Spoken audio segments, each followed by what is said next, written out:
Jesus talked more about money than any other topic. Have you realized that? By a long shot. He talks about money more than anything else. It weaves through all his teachings, all his parables. Even the greatest parables are primarily about money, but you might have missed it, like the Good Samaritan that pays money to put the person into lodging to have food. Or like the parable of the prodigal son. He receives an inheritance of money and then squanders the money and is destitute. Story after story, money is the main player. The widow's mite, the parable of the lost coin, Jesus talking about paying taxes, stories about rich people and poor people. Money weaves its way through the entire gospel. And money weaves its way through our entire lives. I mean, money is like the primary organizing principle of our lives. Money is a big honking thing. And our feelings get wrapped up into money. And you have some particular relationship with money. When I meet with premarital couples, the longest part of our conversation is exploring different styles or feelings about money, because it's a big part of a marital relationship. Think of all the feelings you have around money. At times it's brought you joy, other times anxiety or fear. A lot of feels, good and bad, about money. I was thinking this week about different moments in my life around money and when it brought me anxiety or joy. I remembered a moment I had my 2-year-old and 3-year-old at a park. And the swing set was in a big sand pit. And I had them in the swings, and you know, with toddlers, you're taking a lot of care managing 2 little ones in swings, and I was focused on that. After about 15 minutes, I realized my wedding ring wasn't on my hand anymore. It had fallen into all the sand, and I started looking, and I couldn't find it. And then suddenly I had an idea. There were like 50 kids playing around the playground, and I reached in my pocket and I pulled out a $20 bill and I yelled, "Whoever finds a gold ring in the sand gets $20." And you should have seen these kids descend upon the sand, down on their hands and knees, searching and screaming and laughing. And then suddenly one 8-year-old found the ring and, "I've got it!" It was like the Lord of the Rings epic quest. "I've got it!" And when I came over and gave him the $20, the way he looked, his joy, it was the best $20 I ever spent. By a mile. Think of moments in your life when money was a joy. It can be, but it's also not always easy.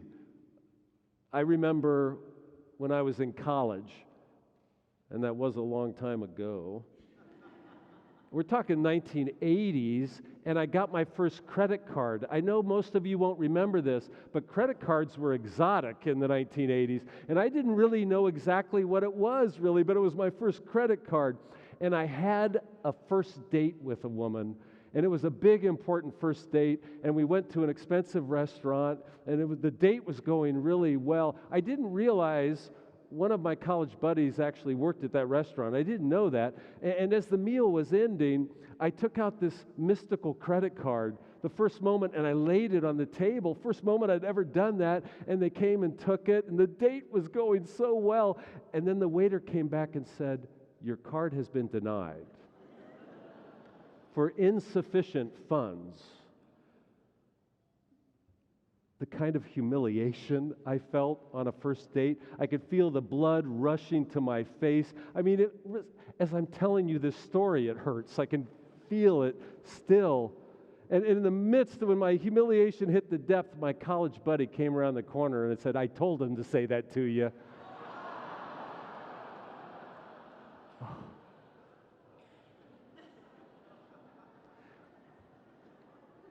Money can bring a lot of emotion. Think of the moments in your life. I remember, maybe you do. If you've ever had the privilege and the responsibility of ever buying a home, I remember buying my first home, and I remember signing about 40 pages at least, right, that day of the mortgage, a 30-year loan. And as each page I signed it, I thought, a 30-year loan? I mean, that's actually a fairly modern financial instrument to extend leverage over 30 years for an individual, and it can allow you to buy a home. And I think, am I going to be underwater for 30 years? And it just seemed epic. And that night, I didn't sleep a wink. Raise your hand if you didn't sleep after signing a mortgage. Yeah. Money can be overwhelming. It can be overwhelming. All the feels. What's your relationship with money? When I was a young preacher in California, my church was helping a Samoan congregation get started. So they would worship in our building in the afternoons. And this Samoan congregation was wonderful. And the way the Pacific Islanders would sing the hymns, it was just gorgeous. Now, most of these Samoans were from one village, and often the pastor is also chief of the tribe, and Reverend Talaoahead was the chief of the tribe and pastor, and one Sunday he asked me to preach to his gathered congregation, and I did, and the energy in the room, it was just vibrant, it was effervescent, and I was having such a powerful spiritual moment preaching to them. And then when I finished preaching, Reverend Head came and grabbed my hand and said, "Follow me." And he walked me down the center aisle, and he'd set up a chair at the door of the church, and he'd put flowers all around the chair, and he said, "You will sit here." And so I sat there, and then the congregation stood up, and they all began dancing and singing and coming by me and throwing money at my feet. I just preached the gospel, and it was feeling, they all were joyful and singing and throwing money at my feet, and money seems kind of impure to me, and I'd just been preaching the gospel, and I was clearly uncomfortable, and Reverend Talaoahead saw that, and he said, "You will accept this gift. It is a joy for them." And these were poor people throwing money at my feet.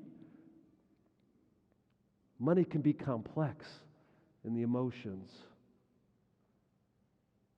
I mean, the fact is, I'm making money right now preaching too, but it's just electrons that go to my bank account from my automatic deposit check from the church. I don't see it. Nothing was different, but they made a communal joy out of it somehow. Money's complex. What's your relationship with it?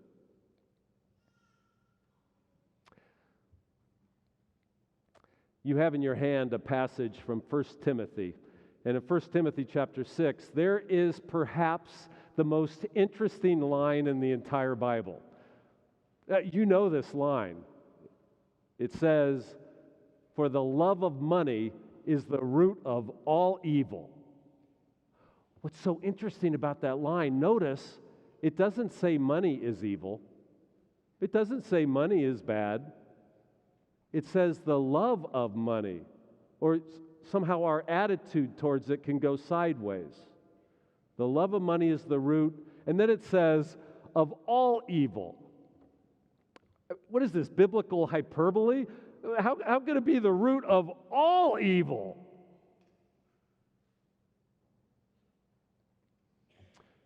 You know, sometimes when you look at a verse in the Bible, sometimes you have to ask yourself, is it talking about primarily me personally, or is it saying something about the wider community or society? Now, Americans, when they read their Bible, we typically really personalize it. We read most verses in the Bible to be talking about me. That's how Americans read Scripture. So when I read about sin in the Bible, I'm thinking about me, my sin, how's my soul, am I going to be okay? But oftentimes in the Bible, when it's talking about sin, it's trying to point to corporate sin, where sin is embedded in our governments and institutions, and where systems can become unjust. But we always personalize sentences. I would suggest to you that this sentence in Timothy isn't really primarily about you. I would suggest It's about how our society as a whole deals with money. Because that's where the hyperbole kicks in, when it could become the root of so much mayhem. Sure, it's important to consider your own attitude about money. But I think this line is pointing to something far more widespread, our society, our government. I read a book this week that is so wildly idealistic, I was dizzy for a day after reading this. I want to tell you about it. A Wall Street reporter named Paul Vigna has just come out with a book called The Almightier. And that's a great title because you have Almighty God and you have the almighty dollar. Which is almightier? And so this is a history of money and our attitude towards it. He begins by saying what many scholars do, that, of course, money's not real. It's not a real thing. Money was some sort of measurement of wealth, but now it's so abstracted. Money is more a belief system. You have to believe money is worth something or it's not, right? I mean, money isn't real. It's as Yuval Harari, the great Israeli scholar, says, money is the greatest story humans tell each other. We tell this story that it is of value, so we hold it as value, and you can transact with it, but it's a story. Paul Vigna has written a number of books on cryptocurrency, so he knows better than anything else. You can just make it up. I mean, sure, blockchain is a technology, but cryptocurrency, you just make it up, and if you say it's worth money, it's suddenly worth billions. It's only human beings saying it is. So he sets up the idea money isn't real. Then watch what he does. He explores the ancient world. He starts with how religion and money were completely entwined. They weren't separate things. The temples in the ancient world, temples were essentially banks. They owned land. They made loans. There was a lot of commerce. And even the temple in Jerusalem was one of those ancient temples that was making loans and doing money transactions. We have an idea of a bank and a church. Temples, they were both. And then he explores how ancient kings dealt with money. In the Mesopotamian society, for example, there was this massive city, Uruk. Uruk, this is 5,000 years ago. Uruk was this huge cosmopolitan city. You might not realize in the deep ancient world there were big cities. And the king in Uruk would every once in a while forgive all debts.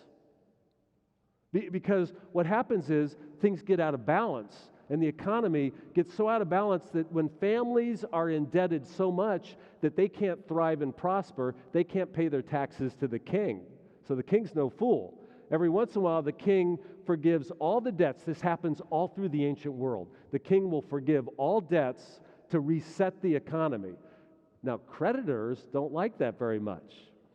And so there's a hidden history of how kings and creditors are doing this tap dance with one another all through ancient history.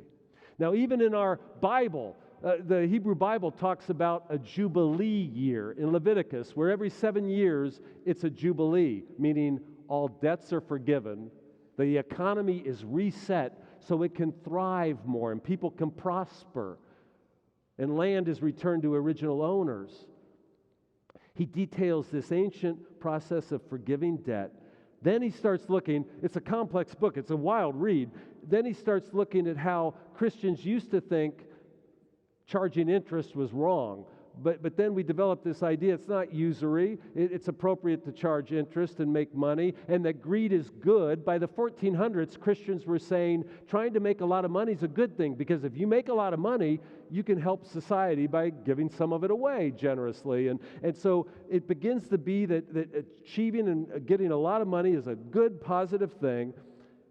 And then, as you're reading this book, boom! In the middle of the book, there's a chapter about Jesus. I'm thinking, this is a Wall Street reporter. And so, with bated breath, I started, what's he going to write about Jesus? Well, he describes that in the very year that Jesus was teaching in the Roman colony of Palestine, that very year, there was a massive financial crisis in Rome. And in fact, a couple of the wealthy families had gone completely bankrupt. Then there was a bank run for everyone in Rome to get out their cash as fast as they can. And when you got a bank run going, everything is crashing and burning. Credit crisis, liquidity. It was a nightmare. He says Jesus was preaching right during that financial disaster in Rome, and that what he was trying to do was preach debt forgiveness. Now, I've never heard this described that Jesus was preaching in the context of a major financial crisis in Rome. But he says the central prayer Jesus taught us was, forgive us our debts as we forgive our debtors. That Jesus was trying to create a grassroots movement of debt forgiveness. I've never thought this, but he does describe that in Luke chapter 4, Jesus steps forth and makes his public statement of the beginning of his ministry. In Luke 4, he says, I have come to preach good news to the poor and to proclaim the year of the Lord's favor. That phrase refers to the Jubilee year in the Old Testament. So at the start of his ministry, he's proclaiming debt forgiveness. Then he does a full-on attack on the temple, and the temple was the main bank, and it gave out loans, and he's calling on the temple to be brought down, and he's throwing over the tables of the money changers, not because he thought it was weird money was there, it was all about money, but that he was calling now for some massive reset. I've never heard that. I don't know if I entirely buy it, but it's cool. And so I'm reading this book, and as he's talking about how money is dealt with and going for more wealth, in the last chapter, he suddenly explodes in this supernova of idealism. Get what he says. He said, the time has come for a major economic reset. That money is just primarily an idea. It's a story we tell ourselves. That the time has come to completely reset the world economy. This Wall Street Journal reporter calls for worldwide debt forgiveness. Time to reset the economy. There is $300 trillion worth of debt worldwide. $300 trillion. And he says what we should do is this: forgive the debt completely. Now, that would bankrupt creditors. And trust me, your pension funds and your investments has interest in this, right? So you can't bankrupt creditors because that's a big chunk of the world.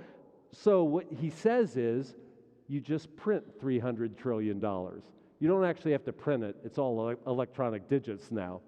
So you pay off all the creditors in one fell swoop. All debts are paid, so they're made whole, the creditors are made whole, and the world economy is reset. And I'm like going, whoa, is this guy serious? Just wipe out $300 trillion tomorrow.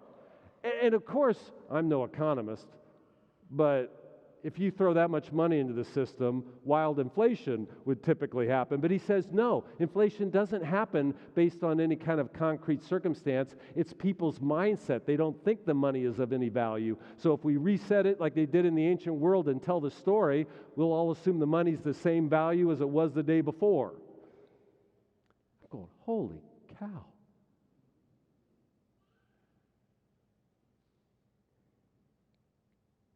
Well, I don't know about his economic proposal, but at the very end of the book, he makes a spiritual claim. Now he's in my territory. And this spiritual claim is beautiful. He says there's something about our overall system of how we deal with money as a culture, a society, and our governments. There's something about the way that we do that it's gotten in the way of loving our neighbor. He says that intrinsically you want to love your neighbor. You want them to have enough. You want them to be safe, but the way the whole system of money works, we can't do it.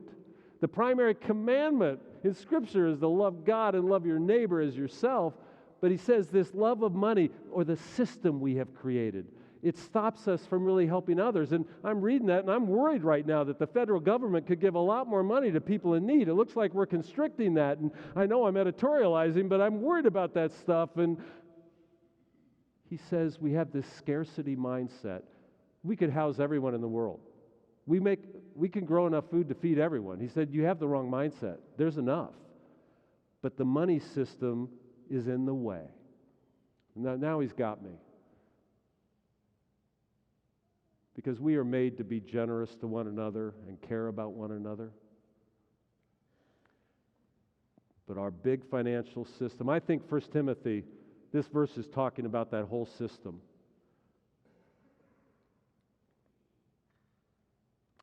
Incidentally, the pledge campaign starts next week. We could be so much more generous. I don't know about his proposals, but that spiritual truth he's talking about, if we had the will, my friends, we could take care of one another. I'm finishing my sermon. You can throw money at my feet.